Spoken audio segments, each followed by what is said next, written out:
You ever have one of those really complex problems and you feel like the solution is just hidden somewhere? Well, what if I told you it's actually right there, under your nose, the whole time? That's really the big idea behind a super powerful management philosophy, the Gemba Walk. Today we're going to talk about how to solve real problems, not from behind a desk, but by going right to where the action is. You know, in the world of continuous improvement, there's this one rule you just can't ignore. Real solutions are found on the ground, not in the office. So on one hand, you've got the world of reports, right? All the numbers are neatly lined up in a spreadsheet. It looks clean, it looks clear, but it's often so far from what's actually happening. And then, on the other hand, you have the shop floor. That's where the value gets made, but it's also where the real problems pop up. The difference is just massive, isn't it? And this, right here, is the classic trap so many of us fall into. When we make decisions from a distance, we're looking at data that's been smoothed out, filtered. All the little bits of waste, the daily frustrations the team deals with, all of that is basically invisible. So you might be looking at a report thinking everything's running great, while on the ground your team is fighting a machine that breaks down 10 times a day. But the stops are so short, they don't even register on the high-level stats. So how do we close this dangerous gap between the data and the reality? Well, the answer comes from this really powerful Japanese concept that honestly changes everything. It's called the Gemba. Gemba. It literally means the real place. And that's not some kind of metaphor. We're talking about the actual physical spot where the work happens. It could be an assembly line, a customer service desk, a construction site. It's the place where value is either created or where it's lost. And this is the part that's so critical. It's only by being physically there, in the Gemba, that you can actually see the little details, the waste, and the real struggles people are up against every single day.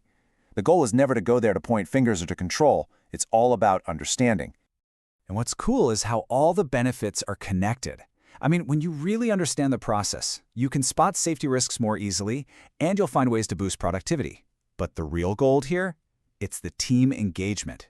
When your people see that you are genuinely interested in their daily work and their challenges, they become the most powerful engine for change you could ever ask for. Okay, so we get the why. We need to connect with what's really going on.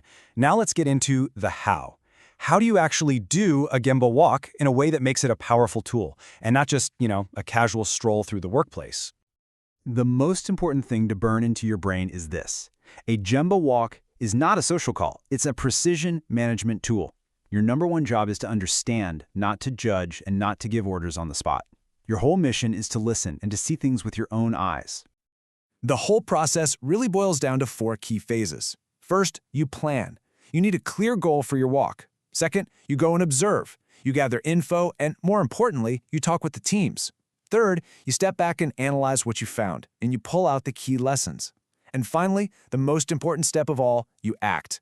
You put a concrete improvement plan in place. Because honestly, without action, what was the point of the walk?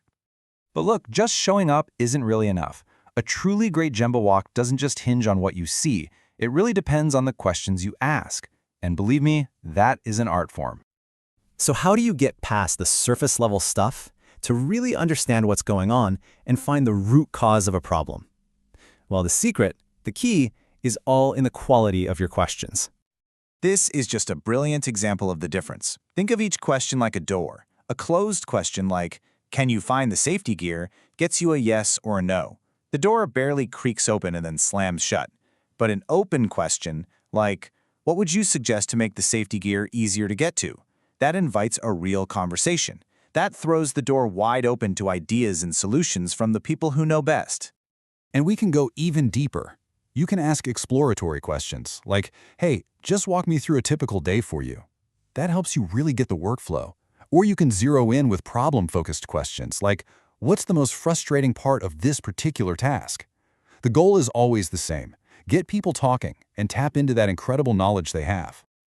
All right, so observing and asking questions is absolutely critical, but the end game is always to act and to make things better. So how do we get from just seeing something to making a real measurable impact as fast as we possibly can? We all know the old way, don't we? The clipboard, the pen, the paper forms. It's simple, sure, but what happens next is where the trouble starts. So after your walk, you trudge back to your desk and you have to manually type everything into a computer. It takes forever, it's tedious, and it's a huge source of errors. And all that does is delay the entire decision-making process. And this is where modern tools just completely change the game. Instead of paper, you're plugging information directly into a tablet or a smartphone while you're right there on the floor. That data is available instantly, analysis can happen automatically, and that whole cycle from observation to improvement gets shortened dramatically. I mean, this testimonial says it all, doesn't it? 1 hour, every single day. Just think about what that adds up to over a week, a month, a year.